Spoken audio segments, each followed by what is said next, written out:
Hey, everybody, and welcome to another episode of the Indy Investor Pod. We are digging into a little bit more of the neighborhoods here around Indianapolis and more of the areas of what's going on here in Indy so we can help you with your investment opportunities.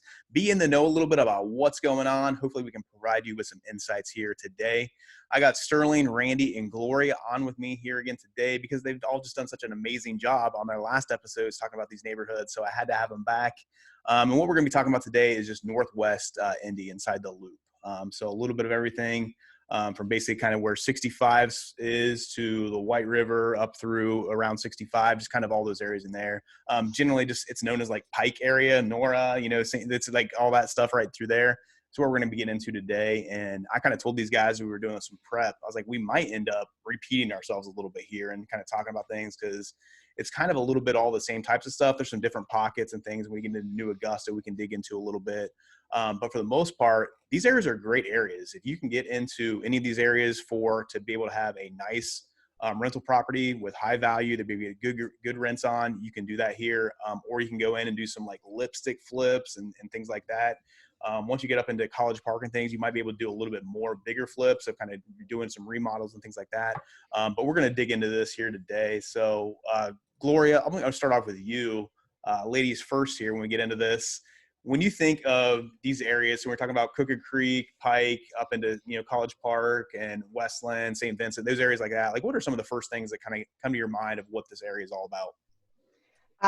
First of all, when you said Pike Township, I'm like steady Eddie. I mean, Yep. This is buy and hold area all day long. It's not like the big flashy areas like some of the other parts of Indianapolis, but it's just steady all day long. You can get in there, you can get some rentals, you can do some nice, easy renovations, and then just let it cash flow for you.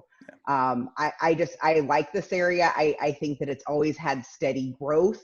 You don't have extreme highs and lows here. But it's just a great area, good school districts, nice family area, very suburbia type of area.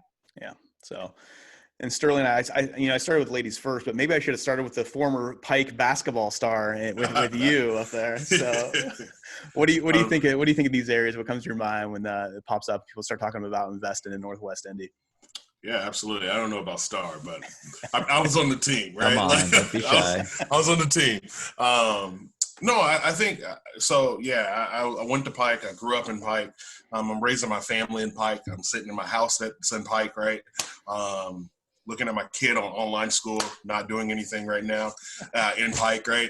So he's just staring at me like, what? But, I think of diversity, right? I look at Pike is a very diverse community, and that's why I stay here, and that's why I love my investment properties here. And I love, I'm the buy and hold guy, if you don't know, right? I'm a property manager, so I love Pike for that, is the diversity. It has some areas, which I'll tell a story later, for some losses, some things I made mistakes on investment in the Pike, as well as the wins, right? I just love Pike for the complex diversity that you can get from it inside your rental portfolio. Yeah, 100%. Completely agree with that. Some of the markets and things through there is you actually see not the diversity just even in people, but you see the diversity in the food and what you can get, and the eclectic thing that comes out in those neighborhoods, which is really cool. So, Randy, how about you, man?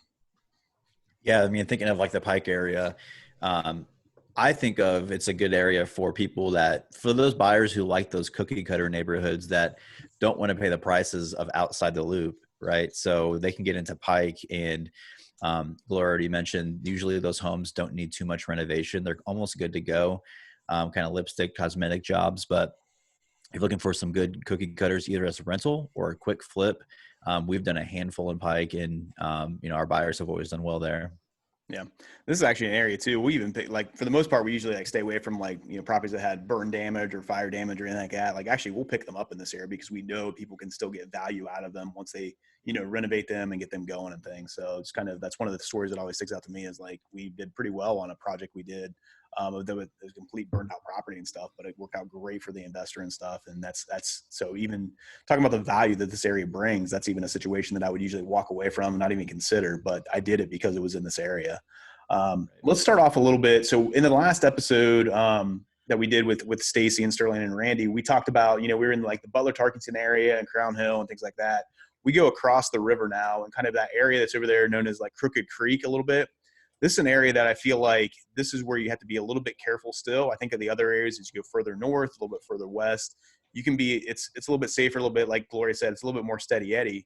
But when you're into this Crooked Creek area, you know, right across kind of right with the White River and 65, kind of just north of there, there's pockets that are doing really, really well. I know I've evaluated properties incorrectly there before just because I saw what was going on around it, but not necessarily focusing on, hey, I need to focus on the street of what's going on in this little neighborhood, this little pocket and stuff like that. So Gloria, when we're talking about values kind of just in there and what investors can kind of expect, what are some insights you have for them when it comes to, you know, you're not as quite further north into, you know, Pike Township and stuff like that, but when you're just across 65 and you're kind of around in that area of that, it is still like pocket by pocket, street by street. Be careful what you're looking at. What are some insights you have for investors in that area? Actually, I kind of got surprised this week myself in that area. So like right when you get off 65 and go north on Guyon Road, there's a couple of little neighborhoods there that were built like in the 80s. And it's just like Randy said, it's those cookie cutter vinyl village type things. I had an investor buy in that first little subdivision right off of 65 about a year and a half ago for $100,000. I had an investor last month looking in that area. Those same houses are $180,000. So we are increasing in value. And then all along Guyon Road there, I think there are just those little subdivisions that popped up. If you can find anything in there, they're going to rent all day long for you. So, and then there's a few like just older houses along there that are 60s and 70s. So, I mean, to begin with, I was like, I'm not sure about this area, but I honestly think that area is starting to go up. Yeah, 100%. You kind of mentioned too, it's a weird mix in through somewhere around there where you have like the subdivisions and stuff like that, but then you just have like houses that are around the subdivision but aren't part of the subdivision. So just be careful of that when you're looking at values and things too, I would say. Sterling, how about you? Just kind of coming into, we stay just north of 65, kind of right around in there. What are your thoughts or anything that you're like, hey, be careful of this, or hey, go after this, anything like that? Yeah, absolutely. So, I mean, as we start looking at like that 38th Street, going to like Kessler, but also between Michigan, it's one of my favorite neighborhoods. And what you find with me is like, I'm like, man, I go to Melissa, my wife, all the time. I'm like, man, we should move there, right? Like I find these pockets and I'm like, that's where we should live for the rest of our lives. And next week I'll be like, oh, I found a new place. Like that's the life of like being married to a real estate investor for anybody out there. My wife goes through that all the time as well. Just like you were talking last time, you're like, you're ready to move to Riverside. Now you're exactly. Crooked Creek. So yeah. Yep. So that neighborhood is called Winedale. Winedale is like this beautiful, historic houses that has trees, and it's beautiful, right? Like it's very much like that Spring Hill, Cold Spring Road, backing through there. You can find some really gorgeous houses. Investment wise, there's a little higher entry point, right? Like this is kind of like where Dave Short would be like thriving and flipping. Yeah. You know, I saw a house one time that was like 300,000, 350, and you could probably put, you know, some money in it and sold it for 550. But for me, I'm not a flipper. It was, you know, that seems like a lot of money for me to be able to do that. But for somebody, if you find those deals, it makes sense just because of the neighborhoods, what we're talking about, holds its value. And the only thing it does at this point is increase. Yeah. So Randy, how about you, man? Yeah, so talking about like the Crooked Creek area, just north of 38th Street, along Michigan Road. I mean, we get some properties there sometimes, and everything in me, I'm like, okay, how can I pitch this as a flip, right? But it's still like, you know, just, you know, have everything looks, the numbers, it always comes out to like, hey, this is just going to be like a solid rental. You can get some great rents, but, you know, things just aren't looking for a flip. But like Sterling said, going along Kessler, everything directly west of that little pocket, I agree. Like I love that pocket. Like values there are ridiculous for what you get. I've actually have a friend there who bought a house, I think 3 years ago or 4 years ago for like 165, and I think now it's worth like 230. That little strip there is great. And then also shout out to Saddlebrook Golf Club if you'd never golfed there. I'm a member. I'm a member. Okay. Hey, so if y'all want to know, I get some free carts. Let's go. I'm not good at golf, as you guys know, but I hack it around a little bit. So it's all right. So it's good. It's all about the social aspect, and it's always a good place to talk real estate. Is what I've realized. Like, hey, you come in town, let's go for a round, and we're gonna talk golf or something like that. Hit some balls and talk about real estate. So yeah, if we get a little bit further north of there, kind of in the new Augusta area and things like that, I find this pocket is interesting just because you kind of have the older homes that have. I just think of like bigger lots where you actually just have. You don't have, like we were just talking about, like you have the subdivisions, some houses out there. I just think of they're just houses on the roads and things like that, but they're a little bit bigger. And you have pretty big lots and stuff too. So I always look here of like, hey, this is a great opportunity. You can get it at the right price to go in and put some higher end updates in, do some pretty nice work, but I'm probably going to sell this to retail markets or retail on the retail market. So it's a pretty good flip area. Gloria, I see you shaking your head a little bit here. Am I on the right track there? That's what I love this area because it has the yards that kind of come with it, and like you exactly have some trees. And you feel like you're in the woods a little bit in some of the areas even too. I mean, almost like rural type area. So they're gorgeous areas here. It's still really close for you to get up to 71st Street over to the highway. So a lot of manufacturing stuff up there, a lot of jobs there, easy access to anywhere. And then, yes, your large yards, because it used to be all septic up here. I know they're doing a lot of stuff in the area to get everything on city sewer, but you still have those yards because of that, because it had to be because to accommodate the septic. So yes, I agree. This is very much a gorgeous area, very much a good retail market where people want to go and raise their families. Yeah. And you brought up a really good point there too, of just like kind of all around there. There's some businesses, some industry around there, especially just a little bit north of there too, where you kind of come, so north of there, you have the business and stuff like that, but a little bit west of there, area called, it's kind of referred to as West Lane. You have kind of the smaller houses, a lot of ranch houses in there that you can pick up. Those are perfect rentals because people are working all around there, within those businesses and what's going on and things like that. So you can pick up solid rentals kind of in there, or you have, like Gloria was just saying, that Augusta area, basically you can pick up there people that want to move there because they're working right around there and stuff like that too. A lot of businesses around there and stuff. So Sterling, what are you seeing like as far as like rentals go and kind of what people can maybe expect when they're coming to these areas and pick up for rentals there? What's they look at for like being their all in price? And I know it's kind of a wide range of areas here and stuff like that, but what should they be all in for, and then what should they maybe rent for as well? Oh, that's a great question. I mean, on the investment side, most of the people in this neighborhood, in the neighborhood of Augusta Green and those areas, right, are people that traditionally has owned the house and they moved for some reason. And now I'm becoming a landlord because of this is my additional house. Just because the price point of entry to buy it is, 200,000 plus, right? Like it's an HOA neighborhood. Now, when you start going outside the HOA neighborhood of Augusta Green and you have the more, what we talk about, like the rural looking houses, those are a little bit lesser, and they kind of makes a little bit more sense when it comes to the investment properties. And you can probably see those anywhere from $1,500 in rent to $1,800 in rent, right? When you start talking about Augusta Green, though, where it's more of nicer houses, you're going to have a basement, you might have a pool in your backyard, right? You're at that $2,000, $2,200 mark in rent, but you're probably somewhere north of the 250, 300 range, right?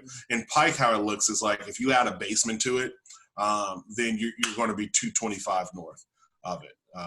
It's just kind of a rule of thumb I kind of see. Yeah, it's kind of funny. You mentioned kind of the differences in those. And once you get into Augusta Green with swimming pools and stuff like that, I was actually doing an aerial view of just kind of checking out this area out the other day. And you could see a complete like split in the yards that had like the above ground pools. And then all of a sudden you like went across, like when it's a little bit more, there's like, okay, we got in-ground pools now a little bit. So, check that out. I never lived there, but I have friends that live there that had pools. That's the only reason I know. There you go. you made friends with people that live there, right? Yeah. Exactly. So, and Sterling, when I talk to investors about those areas as well, you can correct me if I'm wrong, but what I tell them is, most of the people that are looking to rent there are looking long-term, right? Like they want they want a house, right? Maybe they can't buy one yet, but so they're probably going to take care of it better. And they might have that same renter there for like at least 3 years. 100%. Like, I mean, if I had all of these was the only houses in my portfolio, our turnover would be like right. 3.5 years, right? Like I would be rolling in dough. No, you're absolutely right. Like it's these are people that are families. They're not going to move in the wintertime. It takes a little bit longer to rent. So when you start talking about like 10 to 15 days, if it's in the wintertime, we're talking about 60 to 90 days. And that's not because it's a bad area. It's because these people don't move. So now we're going into May, June. This is prime Pike rental season, right?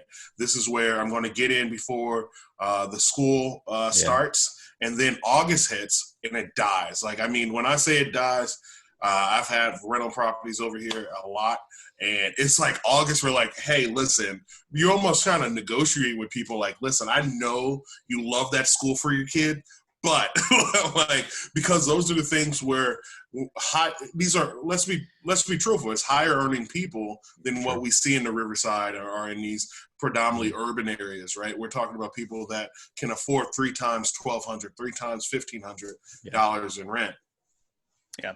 A lot of these people too, you brought up that point, Sterling and Randy, and a lot of these people too, they're going to be the tenants that are going to come to you like, hey, is there any way we can do like a lease option on this? Right. I do a rent to buy or anything like that. So there's a lot of options out there and stuff like that too. I know we hold quite a few notes in this area as well, just for people that have bought, on note mortgage from us and things. So yeah. Let's transparent moment. Like, I live in a house that's on a rent to buy, like on a note to mortgage, right? Like, I was like, hey, that house looks good. Went to my private lender and I was like, let's just do a note mortgage for this. Yeah. And it just made more sense for the owner to do it, right? Like, he was like, well, I don't want to get rid of it. I'm like, well, here it goes. A guarantee of this amount of money versus like having a fickle up and down tenant, right? So it just works for this area. Yeah. So Randy, we go a little bit north of that then, and kind of in that northwest corner, right inside of like kind of the Traders Point area and stuff. So kind of that Park 100 and then into like College Park and stuff. So honestly, it's just like anything you get in there that you can pick up for, be able to flip, be able to add some value to, be able to turn those properties.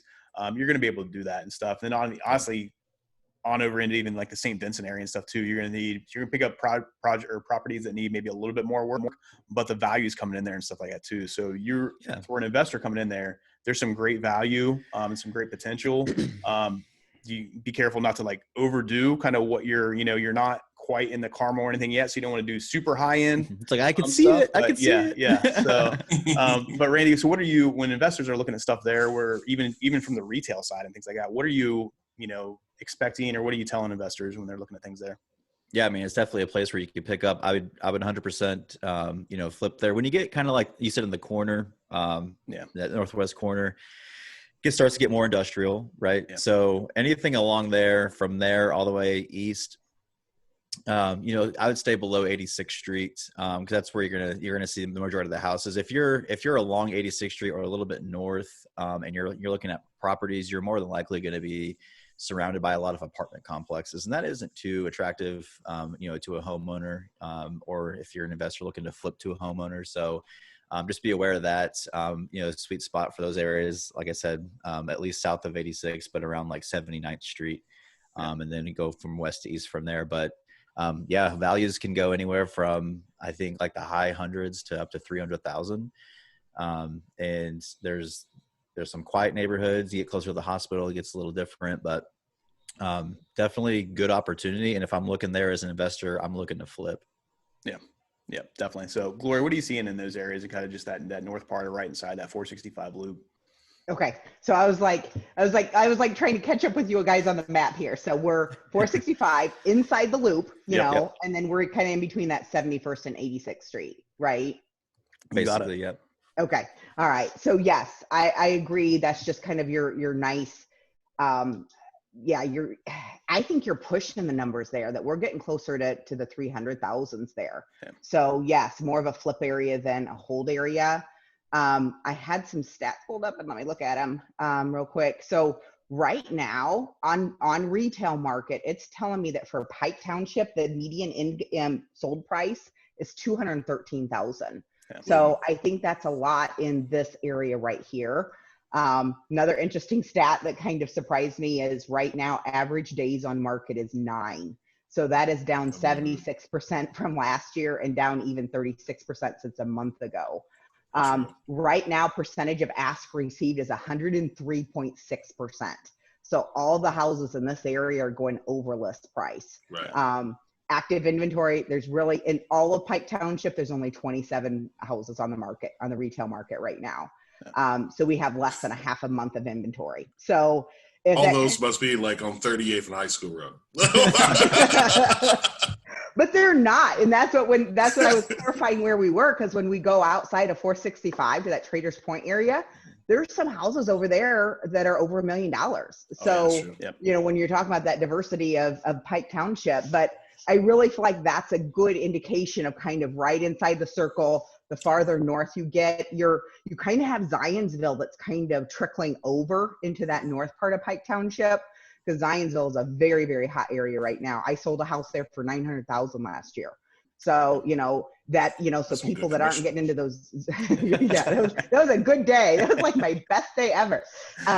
But those, you know, just underneath Zionsville, that whole area is just going through a lot of development. So I think that area near that 86th Street, because 86 is where all of your, you know, your Panera Bread and your Kohl's department store and kind of your chain restaurants, that kind of stuff, all that stuff is right on 86th Street. So you're really looking into your 300,000 type houses right around that area.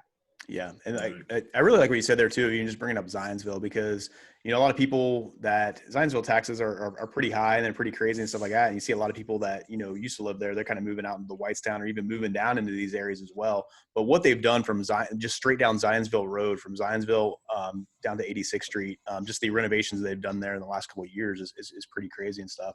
It's just bringing more stuff into this area as well. Certainly we can roll through, like continue on from 86th Street, just go straight across there. You kind of get, you know, go through the St. Vincent, the hospital area and stuff like that. And then you eventually get into like the Nora area and things. I think I've done in like 3 years, I think I've done like one property and one investment property in like the Nora area. Like, is it possible to get properties there? Or like, do you see anything there from investors? Do you have anybody that's like holding there right now or anything? No. Well, so I've done 2 deals over there.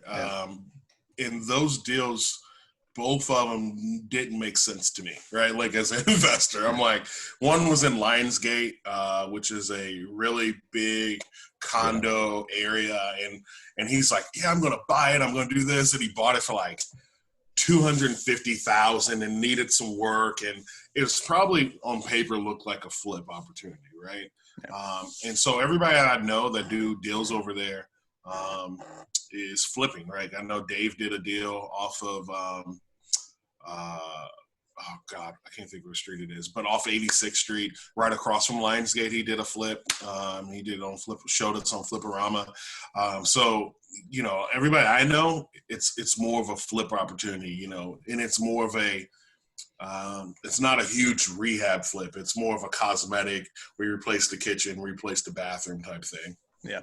I think it's a big thing, and I want to kind of get to you guys all here on this, because like I said at the beginning, like, you know, we're probably going to repeat ourselves a little bit here. And we're kind of talking about this is you know, there are some pockets in here that you can definitely pick up some rental properties and things when you're talking about Pike Township and what's going on. But a lot of times you can just like Sterling said, you can do some cosmetic stuff and just really flip that property and put it on the market if you can get it for the right value and things.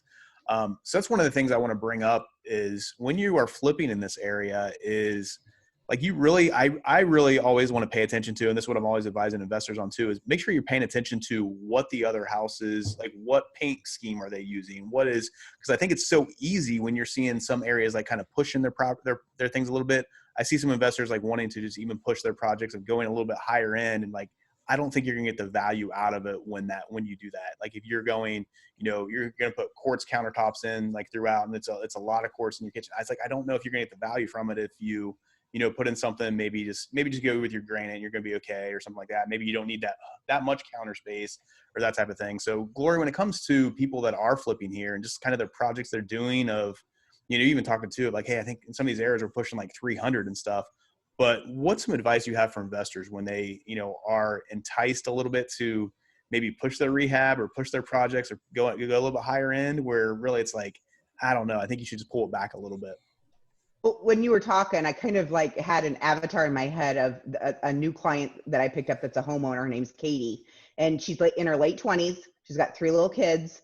And like, as we're looking at houses, it's hard because I work with investors all the time. So to have this 20-something-year-old that's, you know, looking as a homeowner, she wants it clean. I mean, she doesn't want to have to do a thing to it. Like, she saw a red wall and she's like, nope, I don't want this house. And I'm like, it's a can of paint. It's no big deal.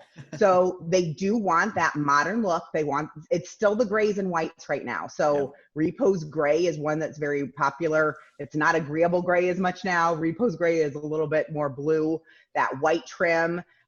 They say they want character, but they really don't, you know? So like, if you have a little bit of wood somewhere, but they don't want those oak cabinets. But you don't feel like you have to rip out the whole kitchen and start over. Just paint the cabinets, put some modern knobs on it, and you're good to go. Yeah. Same thing with countertops. People don't care about the high-end granite quartz countertops anymore. If you get it so it's nice and clean and white, has a good backsplash, they're good to go.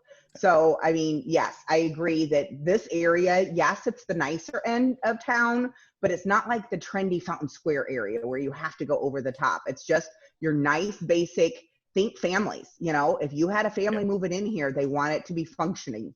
So that's where I think that, you know, you can get into these houses a good, you know, 8 to 10,000, and you're just doing your flooring, your paint, and minor kitchen stuff. You're good to go. Yeah, I really like that. Think family. That's a good kind of thing to like kind of think about when you're thinking of what's going on here in Pike and just the projects you have going on. Think family. I really like that. So Sterling, I know you had a story that you want to share with us as well. A little mishap or something that you had going on here with an investment property. Well, I just think it's, you know, important, right, to know like your different areas. I've grew up, I was raised here, and I had one of my investors come to call me, and he's like, hey, Sterling, I got a property sent over by X amount of Z wholesaler. Send it to me. And he sent it to me, and it said Pike, and it said 4-4, full wood. And I was like, oh, man. And I looked at the house. And you ever look at a house and you say, oh, I know that house. I know that neighborhood. And I was like, oh, great neighborhood. My sister lives across the street. And it said, and he was like, yeah, it's right off 46th Street. I'm like, exactly, right off 46th Street. I know exactly where that neighborhood is. And like, so my sister and her family lives in the Eagle Creek area.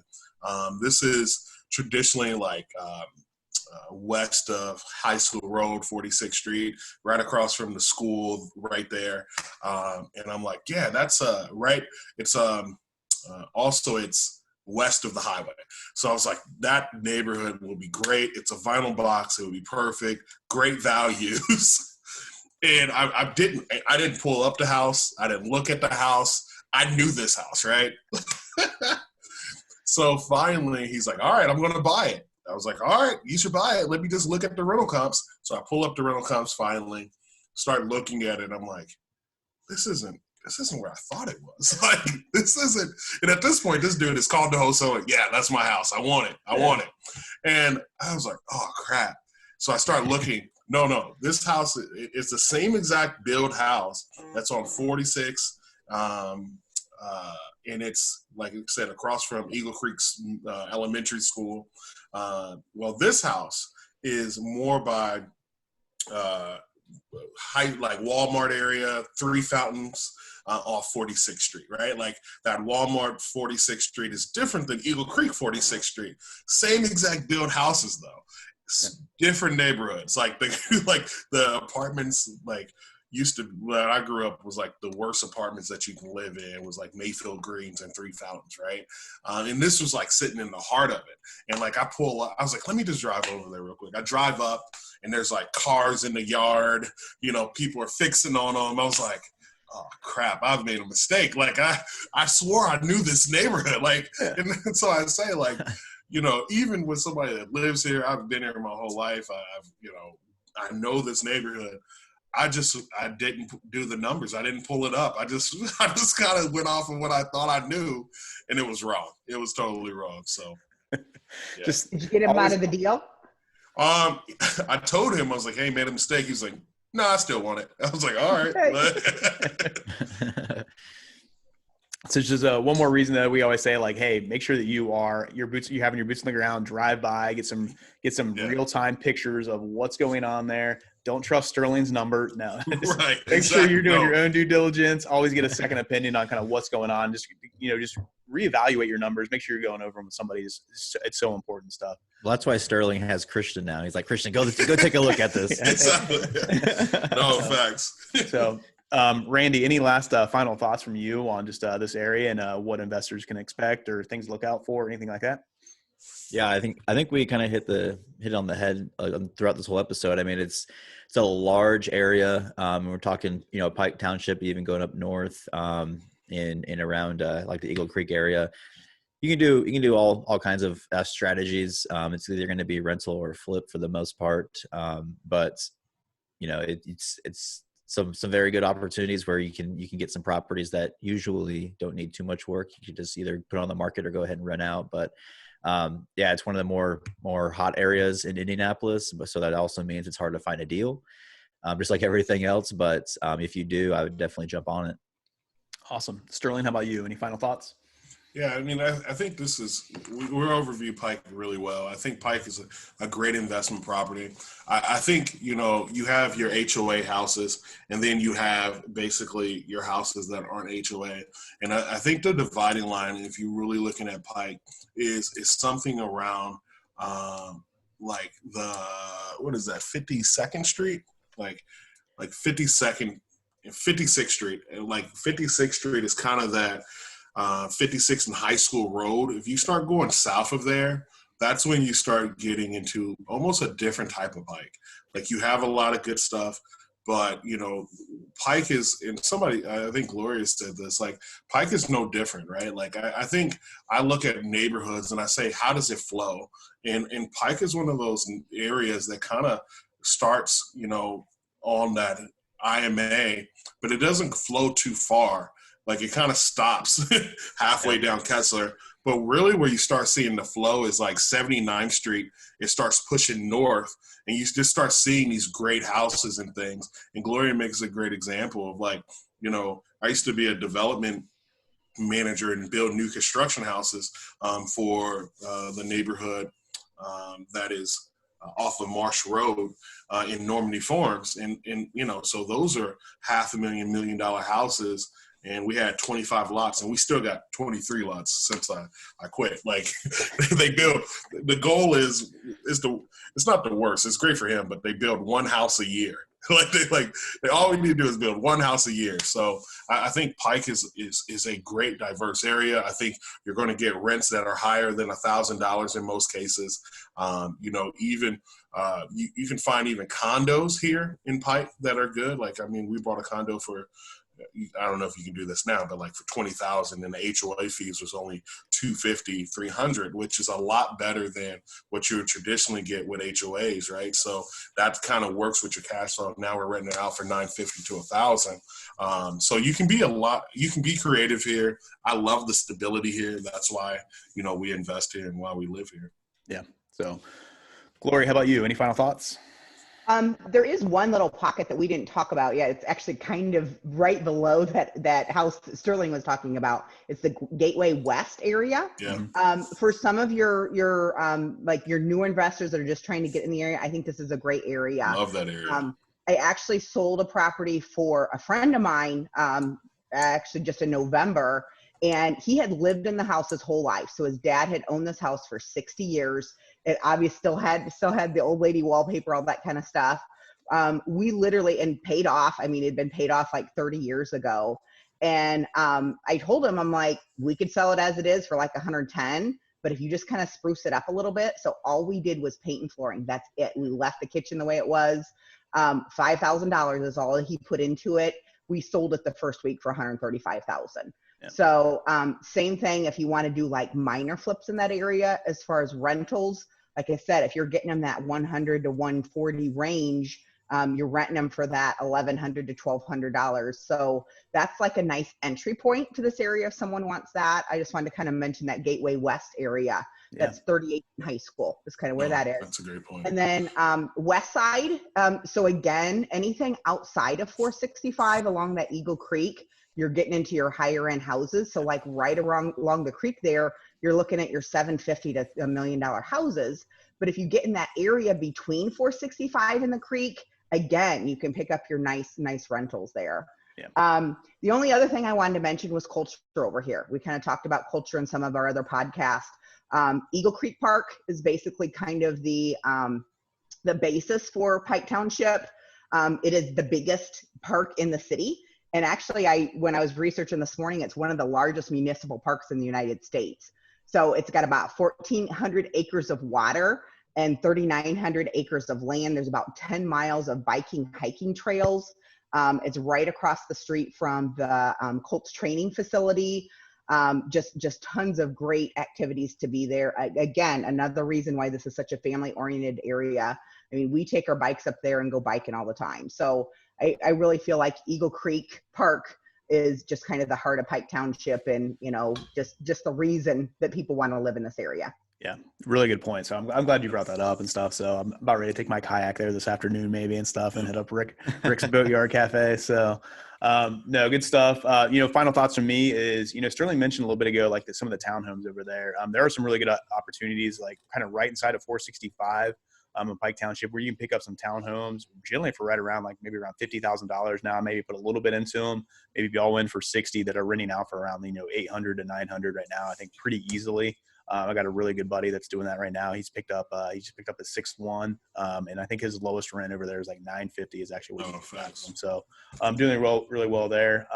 So and then my last thought is just like in this area, if you can get a home that you can renovate, be all in for $200K or less, I think always consider the option of doing a note mortgage or doing some owner financing, whether it's a lease option, rent to own. That's not really my style, but more that, whether even a maybe land contract or note mortgage is what I always push for. But I think there's a really good opportunity here. If you want that passive income without dealing with tenants, is always a good option here. So I think it's a good opportunity. So guys, thank you so much for joining me. Really appreciate all the insights, everything we talked about today. Really appreciate you. And hopefully this episode brought you some value. Hopefully, if you need anything at all, let us know. Ask us any questions. You reach out to me at brian@simplewholesaling.com or randy@simplewholesaling.com. Get him. Gloria, how about some contact information for you? I am also with Simple Wholesaling team, but I run the Red Ridge real estate side. So my email is gloria@gearregroup.com. Awesome. And Sterling? Yeah. So Sterling Davis with Ethosty Property Management. You can go to our website at ethostymanagement.com. That's ETHOSITY management.com. Look forward to talking with anybody. So awesome stuff. And we will see you guys next time on the next episode of the Indy Investor Pod. Take care.